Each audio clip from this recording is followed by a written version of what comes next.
أحمده وأصلي على رسول الكريم فقال عز وجل واعتصموا بحبل الله جميعا ولا تفرقوا رب اشرح لي صدري ويسر لي أمري واحلل عقدة من لساني يفقهوا قولي آمين يا رب. Today I want to talk about 1974, the year where the Ummah almost united. Didn't unite because we wanted to establish Khilafah. Didn't unite because we loved Islam.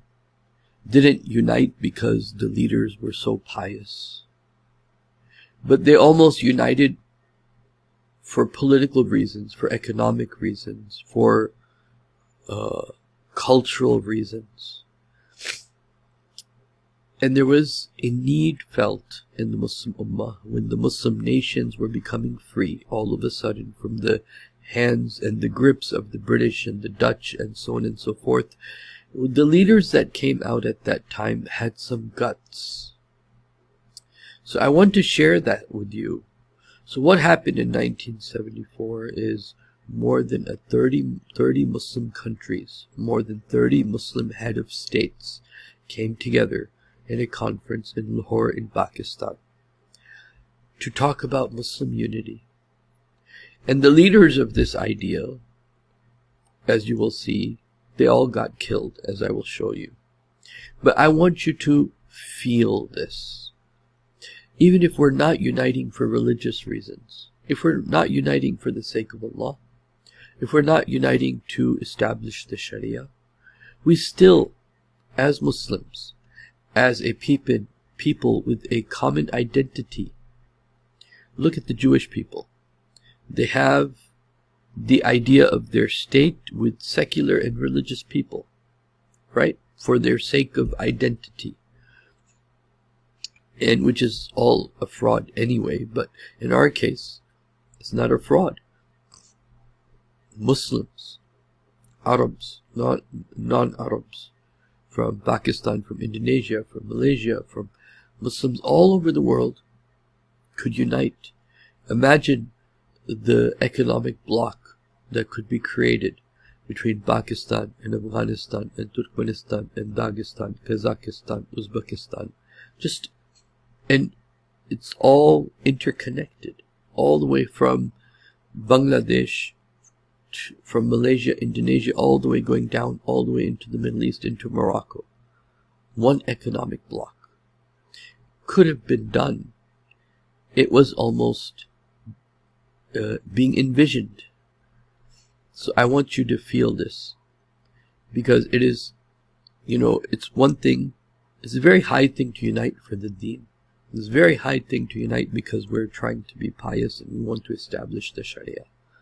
But how silly is it to not unite for obviously dunyavi purposes? Obviously, dunyavi purposes like for economic reasons, for military reasons, for security reasons, for so on and so forth. So this will become clear once I show you a few things, inshallah, and then I'll make a few other remarks that will be needed.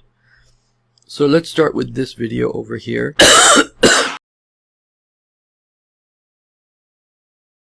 Leaders from 39 Muslim states attended Friday prayers at Badshah Masjid in Lahore. Okay, and as you can see here, as you will see in a second, as if I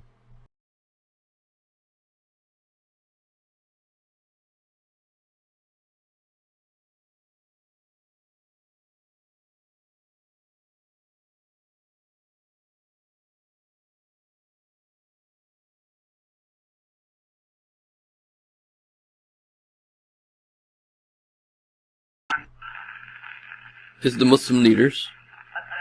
That's Yasser Arafat.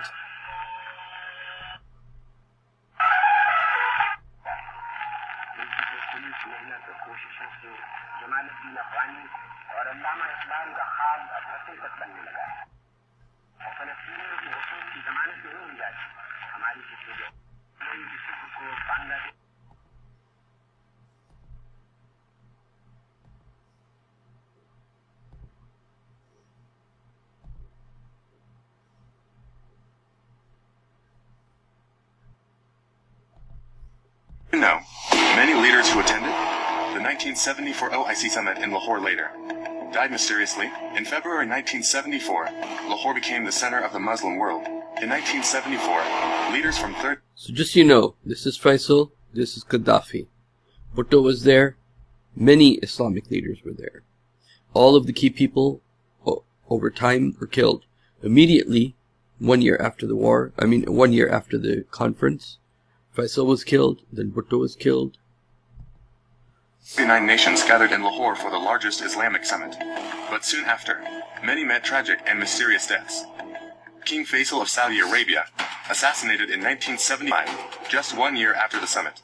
Zulfikar Ali Bhutto, Pakistan, executed in 1979. Anwar Sadat, Egypt, assassinated in 1981 during a military parade. Muammar Gaddafi of Libya killed in 2011. Lahore OIC summit showed Muslim unity, but within years, many leaders were gone, assassinated, executed, or mysteriously fallen was Mujibur Rahman of Bangladesh, killed, along with his whole family killed. Or something deeper.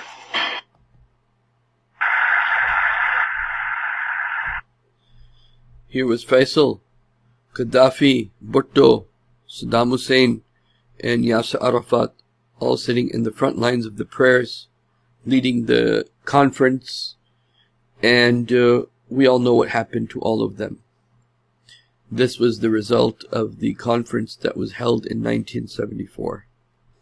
It was possible that the first step to the Khilafah, to the establishment of the Khilafah, could have started in 1974, and before that 1973 conference, where the Muslim leaders came together, discussed the issues of Muslim dignity, as you will see, and the security of the Muslims and the resources of the Muslims. And this was a possibility.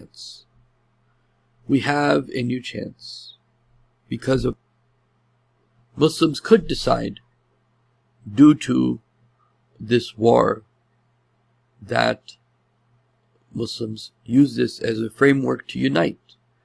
Muslims use this as a framework to not depend upon the US or China or any other nation, but to stand up on their own feet, where you could see here Muslim leaders praying together, discussing issues together. More than 40 Muslim countries had come together. More than 30 of them were the heads of states or the kings of those nations. And I want you to get a feel of this moment based upon a talk that Zulfikar Ali gave towards the end of this conference, as you will see here. This will give you a feel. My dear friends and brothers, see the difference today. Look where we stood 25 years ago. And see 25 years ago, they were all under the British and the Dutch and the French and so on and so forth. And see where we stand today.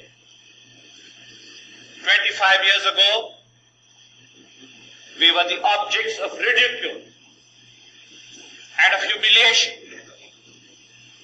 We were thought to be a poverty-stricken people who would never emerge to assert their rights. And that is why usurpation took place. And that is why injustice of the worst form was perpetrated against Muslim lands and against Muslim people. We have traveled a great distance. But yet we have to travel much more, a great deal more, before we can attain our sublime and just objectives.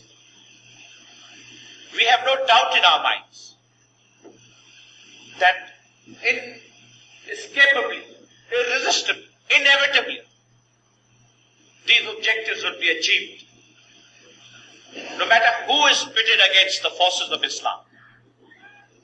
This is not a new challenge that Islam faces. From its birth, from its inception, Islam has faced one challenge after another. Yes, there have been setbacks. There have been terrible setbacks. But having faith in Almighty being guided by his wisdom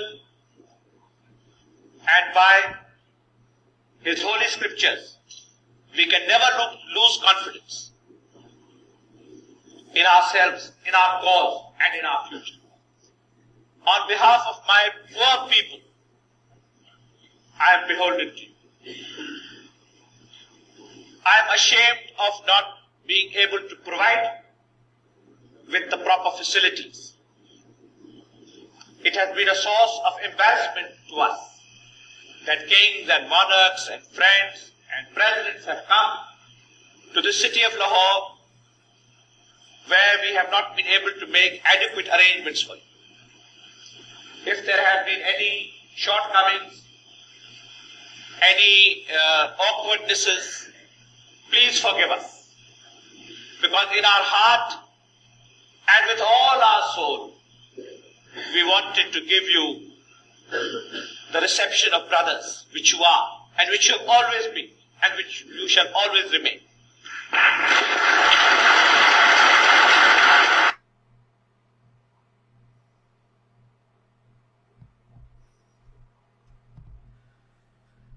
So here's the list. 1974 Second Islamic Summit Conference in Lahore. Now this same OIC, what is it doing? This today UIC that exists today is trying to enable friendship with Israel. This same OIC that in 1974 was trying to create some substantial unity amongst the Muslims, as Iqbal envisioned the first step towards a type of khilafah. The key delegation leaders, Pakistan, of course, the Prime Minister Zulfikar Ali Bhutto, Saudi Arabia's King Faisal. These were the two main architects then. Colonel Muammar Gaddafi. And you know, Gaddafi wasn't some Islamist in its true sense of the word. He was maybe an Islamist in the sense of, as a cultural sense. Same with Egypt's President Anwar Sadat, who was there. Palestine's chairman Yasser Arafat was there.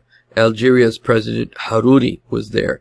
Kuwait Sheikh Sabah was there. Malaysia's Prime Minister Tun Abdul Razak was there. Syria's Hafiz Assad was there. UAE was there. Bangladesh was there. Iran was there. Afghanistan, Bahrain, Chad, Gambia, Indonesia, Iran, Mauritania, Niger, Oman, Turkey, Tunisia, Sudan, Somali. They were all there. They were all there. There was conversations, and then they were told by the Western powers at that time that you cannot do this. And of course, if they did that, the economics of the West would be very different today. But today, again, what is happening?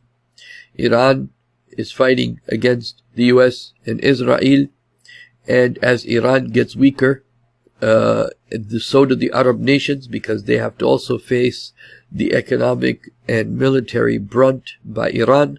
So the one who benefits at the end of this war is Israel. The US gets weaker, Iran gets weaker, and according to, like I said, the saying of the Prophet ﷺ, that even though the US would be never in a position to fight a military war again, but it will Israel and America together as a whole over the long term of 7-8 years, they will defeat Iran. And you know, this is inevitable, but at the cost of what? At the cost of the whole area being then this vacuum of lack of American power and American bases in Iraq, and all these areas, the vacuum will be taken up by by Israel. And this is very clear for the people who understand what's going on. I don't have time to go into that detail right now, but I'm only saying that could it be that despite knowing that it won't happen, that at least Muslims should consider, because today if the Muslims united, it would be much harder for them to assert themselves upon the Muslims like they did in the 1970s when America was at the zenith of its power, when it had just started the petrodollar, the whole system of petrodollar economics. If Muslims were to unite today, if Muslims were to stand up today, then the whole world would change. But again, the Muslims are so much into dunya that they can't see beyond their dunya nose. They can't see beyond their dunya, just the immediate benefit of their economics. And Saudi Arabia is hoping Iran will be eliminated as a competition, as a military competition, as an economic competition. And Saudi Arabia is probably happy that UAE and Qatar and these little dots on the map are also being affected, so that Saudi Arabia can emerge as like a type of regional power with Israel. Unfortunately, Muslims don't, and Muslim leaders don't have vision. And because they don't have vision, they will not be able to unite, despite the fact that that is the most vital, most important thing to do. If they don't unite now, they will be eaten one by one as they get less and less powerful. And so, as you know, the talks in Islamabad have failed, which was always going to be the case. You know, that was kind of obvious that would happen, because it is not in the interest of Israel. And you know also in the background what is happening, all these Epstein files coming out more and more as Trump tries to run away from the war, and now his wife Melania is also in this whole charade. And she's trying to protect herself from her situation with her own husband and what's happening with the Epstein files. So it's very clear that in the background, whenever Trump starts thinking, I don't want this war, you'll see Trump Epstein files coming out. So now that the peace talks have quote-unquote failed, what is going to happen? Obviously, they're going to slowly resume back into the war mode, and Muslim unity that could be Muslim unity, should be Muslim unity. This is the time to do it, but unfortunately, no general, no colonel, no major, no prime minister, no president, no king, none of them will even call. You know, this is the time. What needs to happen is Muslims need to have an OIC conference now. They need to resolve the issues with Iran, and like the Muslims need to resolve their issues between Iran and Saudi Arabia and Qatar and Oman and all that. They need to do it now. They need to do this so they can tell America, go back home. Israel, we don't need you to protect us. Muslim nations need to come together. They need to have a conference together. This Pakistani move, okay, you know, it has its benefits, I guess, for Pakistan to try to coordinate things between Iran and the US. And this is not the conversation Pakistan needs to facilitate. The conversation Pakistan needs to facilitate is to bring Iran and the rest of the Muslim countries, all 56 Muslims, 57 Muslim countries, bring them together, establish the same type of security perimeter that they did for these talks, and let the Muslims talk and negotiate amongst themselves. Let them talk face to face themselves. It's much easier to come to a peaceful, quote-unquote, resolution between Saudi Arabia and Iran, for example, with all the Muslim countries there facilitating. It's much easier to do that than to ask Israel and America to make peace with Iran. I mean, this should be like, you know, it doesn't take a genius to figure that out. Anyway, so I end here. May Allah subhanahu wa ta'ala revive the Khilafah of the Muslims, help the Muslim politicians and Muslim leaders and academicians, secular and religious, see the need for Muslim unity. The need for Muslim unity. The need, Muslims have to unite. Even if it's for the sake of dunya, you have to unite, otherwise you're done. Assalamu alaikum wa rahmatullah.